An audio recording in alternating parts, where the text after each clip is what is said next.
कर्पूरगौरम करुणावतारम संसारसारम भुजगेन्द्रहारम सदा वसंतम हृदयारविंदे भवम भवानी सहितम नमामि। वसुदेवसुतं देवं कंसचाणूरमर्दनं देवकी परमानंदम श्रीकृष्णं वंदे जगद्गुरुं श्रीकृष्णं वंदे जगद्गुरुं।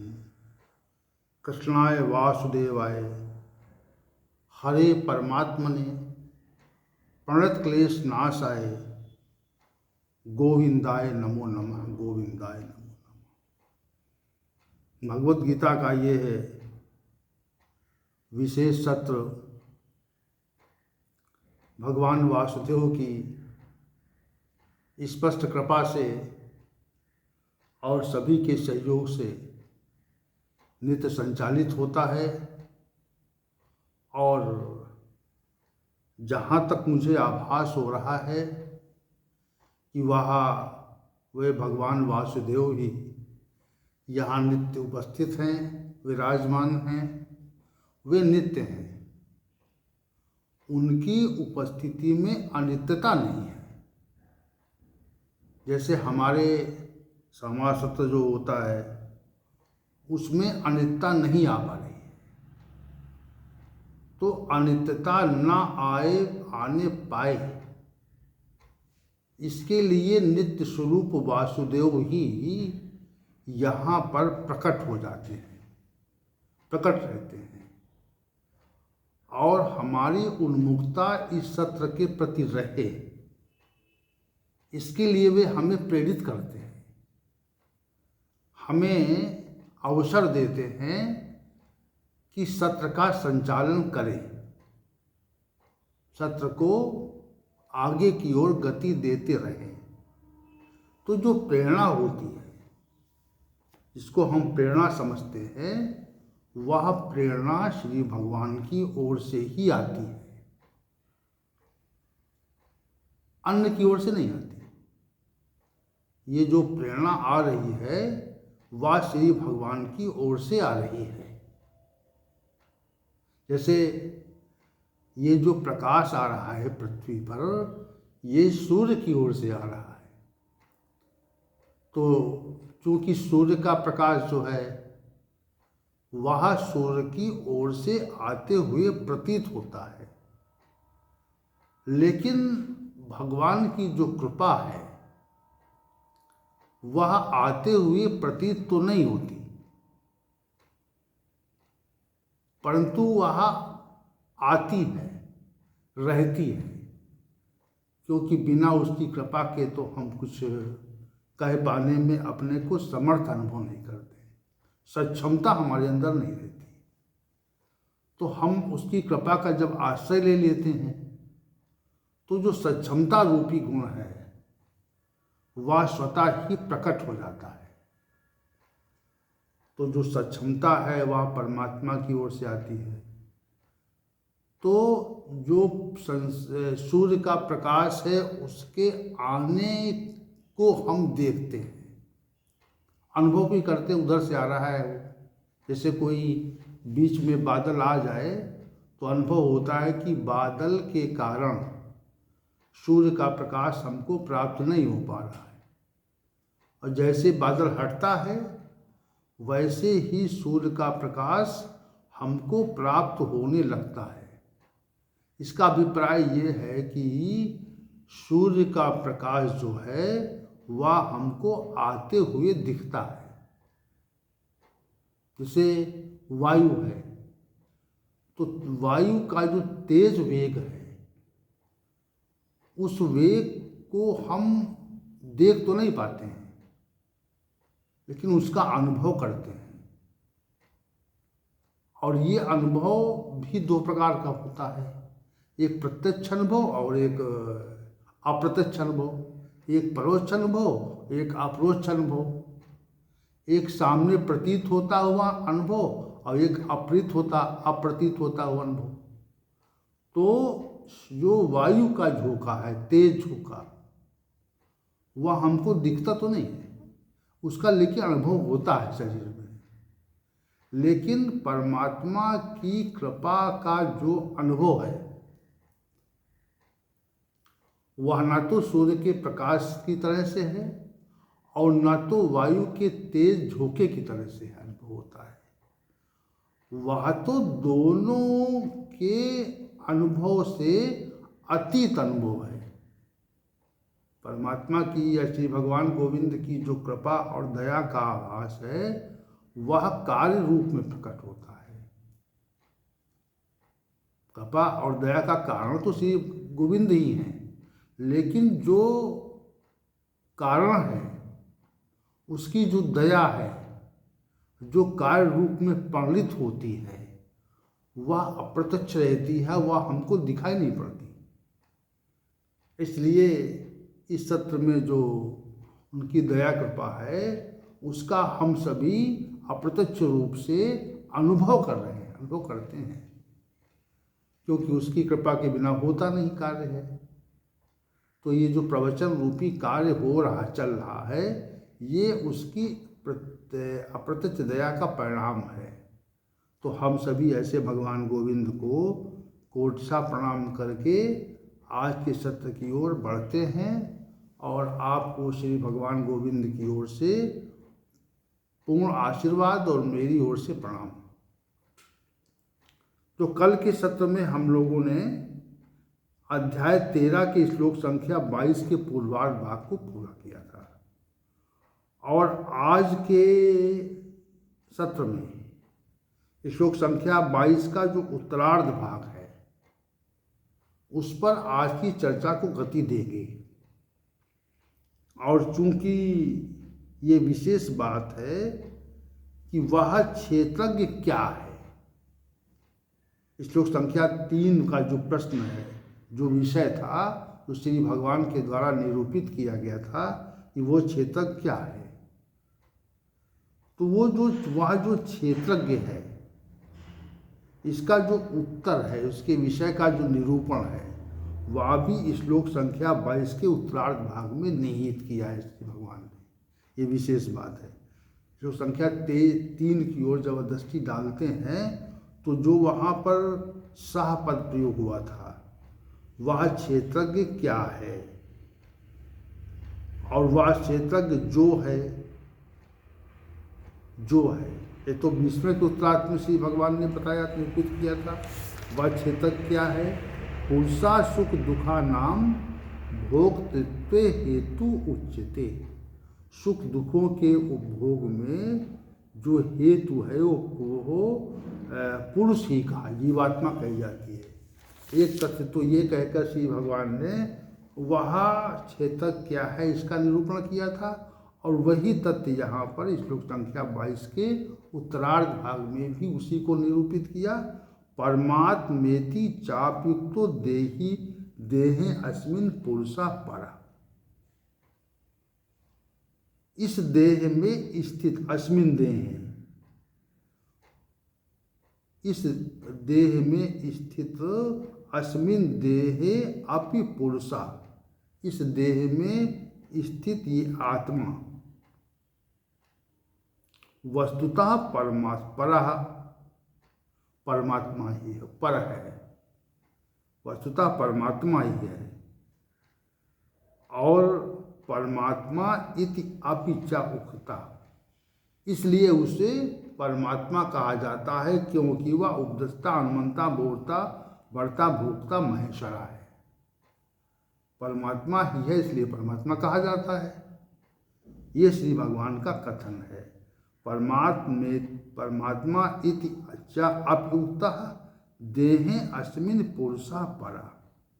इस देह में जो जीवात्मा है वह परमात्मा ही है, इसलिए उसे परमात्मा कहा जाता है। ये विशेष बात है। इसमें श्री भगवान ने जीवात्मा की विशेषता का निरूपण किया है कि वह परमात्मा के स्वरूप में है। अब परमात्मा के स्वरूप में कैसे है इसको भी हम विशेष रूप से व्याख्यापित करने का प्रयत्न करेंगे। देखिए, परमात्मा जो है इस जगत को बनाता है, निर्माण करता है, मतलब वह जो है निमित्त और उपादान कारण कहते हैं। निमित्त और उपादान, परमात्मा इस जगत का निमित्त और उपादान कारण है। परंतु ये जो हमने कथन किया है अभी कि परमात्मा ही इस जगत का निमित्त और उपादान कारण है, इस पर अनेक मनीषियों का मतभेद भी है। उस मतभेद की ओर हम दृष्टि न डाल करके अपनी व्याख्या की ओर दृष्टि करते हैं कि वह ही इस जगत को बनाता है या बनवाता है। जैसे हम कहें कि अमुक वस्तु अमुक स्थान पे बनती है और अमुक के नियंत्रण में बनती है, तो जो नियंत्रण करता विशेष है वह उस वस्तु का निर्माण करता भी है। तो परमात्मा को हम इस जगत का निमित्त और उपादान कारण मान लेते हैं, और निमित्त और उपादान कारण मान करके यह मानते हैं कि उसने इस समग्र ब्रह्मांड की रचना की है। रचना में जो प्रकृति है उसने सहयोग किया है, ये तथ्य स्पष्ट हो जाता है, स्पष्ट है। ऐसा शास्त्रों में आता है, मनुष्यों ने भी ऐसा विचार कहा है।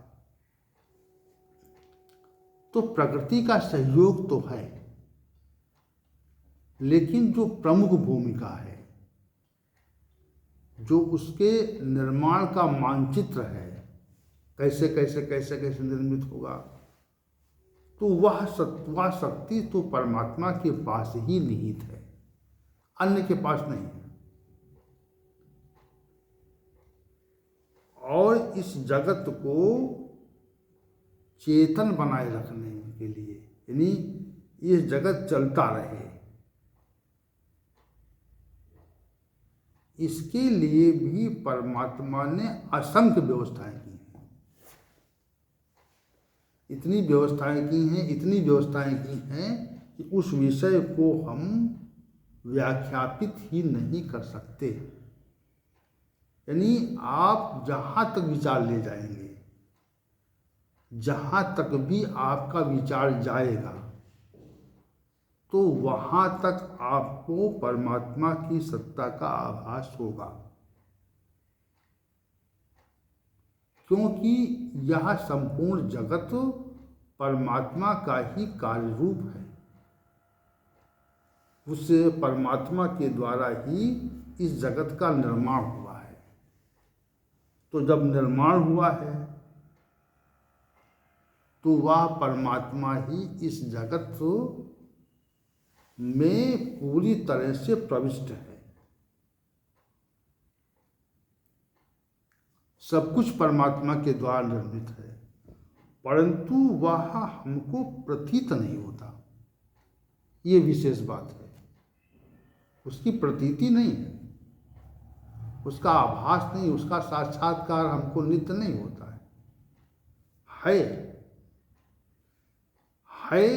लेकिन वह होकर भी हमको स्पष्ट नहीं होता।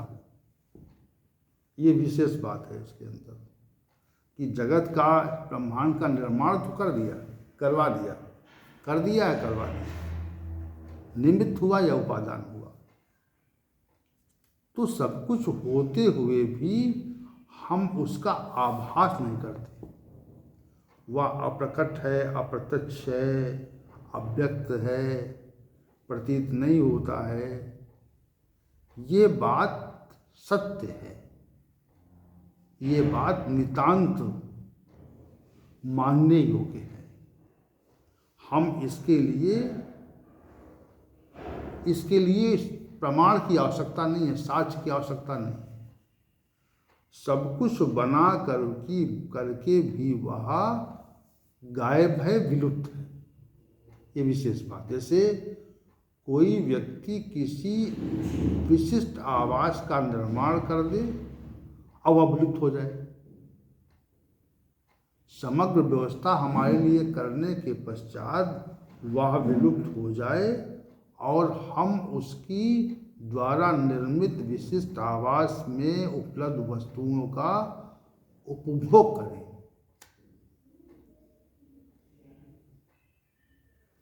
तो उपभोग करने के कारण हम उसके ऋणी, लेकिन वह जिस व्यक्ति ने इस आवास को बनवाया है वह व्यक्ति प्रतीत नहीं हो रहा है। ये विशेष बात है, विशेष चीज़ ये है। इसी पर दृष्टि ले जा रहे हैं हम आज का जो कथन है कि वह हमको प्रतीत नहीं हो रहा है। है नहीं तो निर्माण कैसे? यदि वह न होता तो इस जगत का निर्माण कैसे होता? निर्माण है, हमको दिख रहा है, हमारे व्यवहार में है, हम नित्य प्रति इसमें चेष्टा करते हैं, सब कुछ करते हैं, लेकिन वह हमको दिख नहीं रहा है, हमको मिल नहीं रहा है। ये विशेष बात है उस परमपिता परमात्मा के लिए। जगत तो निर्मित है, जगत तो हमें दिख रहा है, लेकिन उसका बनाने वाला नहीं दिख रहा है। और जिस सत्ता ने इस ब्रह्मांड को निर्मित किया है, जिसे शास्त्र और मनीषी प्रकृति कहते हैं, वह भी नहीं दिख रही है। दो चीज़ें नहीं दिख रही हैं यहाँ पे। जगत तो दिख रहा है, लेकिन बनाने वाला, निर्माण करने वाला, और जिसने वास्तविक रूप से निर्माण किया है, जिसकी अध्यक्षता में निर्माण हुआ है, वह भी नहीं दिख रहा है, और जिसने वास्तविक रूप से बनाया वह भी नहीं दिख रहा है। तो जिसकी अध्यक्षता में हो रहा है वह पुरुष विशेष है, जिसे परमात्मा कहा जाता है, इसको परमात्मा कहा जाता है। वैसे ही ये जो शरीर है यह हमको दिख रहा है, आपका शरीर हमको दिख रहा है। नमस्ते नमस्ते।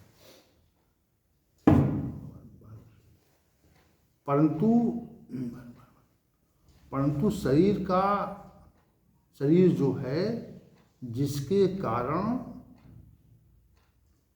सक्रिय है, क्रियाशील है, वह सत्ता हमको नहीं दिख रही है।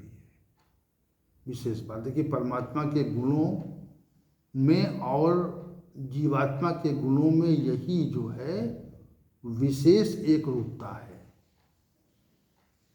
कि वह जो परमात्मा है वह भी नहीं दिख रहा है, और यह जो जीवात्मा है जिसके द्वारा ये समग्र समग्र शरीर क्रियाशील है, वह भी नहीं दिख रहा है। तो गुणों में एक रूपता है, गुणों में एक रूपता है, एक रूप गुण है, और गुणों की एक रूपता के कारण ही वह परमात्मा, जीवात्मा परमात्मा के जैसी सत्ता वाली है। ये विशेष बात है। तो परमात्मेति इस देह में स्थित आत्मा ही, देखिए गुणों से एक ही स्वरूप में है दोनों, गुणों के कारण ये दोनों सत्ता जो है एक ही स्वरूप में है, और गुणों के कारण एक ही स्वरूप में होने के कारण वह जो आत्मा है, जो चेतनता शरीर में है, वह चेतनता उसी आत्मा के कारण ही है, और चेतनता होने के साथ वह भी आत्मा हमको प्रतीत नहीं होती। ये विशेष बात है, हमको आत्मा प्रतीत नहीं होती। जैसे वैसे कैसे प्रतीत नहीं होती? जैसे वह परमात्मा प्रतीत नहीं होता। तो ये इस स्तर पर, इस गुण के कारण उस आत्मा और परमात्मा में एक रूपता है। श्री भगवान कहते हैं इस देह में आत्मा ही वस्तुतः परः है, परमात्मा है। क्यों है कि जो गुण उसमें विशेष है वह भी संसार को संचालित करके प्रतीत नहीं होता, वैसे ही ये जो जीवात्मा है वह भी संसार इस शरीर को संचालित करने के बावजूद हमको दिखती नहीं है, प्रतीत नहीं होती। ये विशेष बात है। ये तो ये जो संचालन तो हो रहा है परंतु उसको हम देख नहीं सकते, उसमें हमारी दृष्टि कार्य नहीं करती है। हम प्रवेश करते समय, रहते समय और इस शरीर से बाहर हो जाने की स्थिति में भी हम उस जीव को देख नहीं पाते। ये परमात्मा जैसा गुण है, इसलिए देह में स्थित जो जीवात्मा है वो परमात्मा की तरह कार्य करती है। ये विशेष बात यहाँ पे है श्री भगवान ने कही। क्षेत्रज्ञ के विषय में जो प्रतिपादन विशेष किया है वह इसीलिए कहा है, ऐसा कहा जाता है, परमात्मा ही है। ये विशिष्ट कथन है। जो विशिष्ट कथन जैसे कहते हैं आतिशयोक्ति कहा गया है, लेकिन आतिशयोक्ति तो है लेकिन विशेष बात भी है। जैसे वह भी दृश्य नहीं है, दिखाई नहीं पड़ता, वैसे वह जीवात्मा भी दृश्य नहीं है, दिखाई नहीं पड़ती है। इस कारण वह भी जीव भी परमात्मा की तरह से ही एक सत्ता है।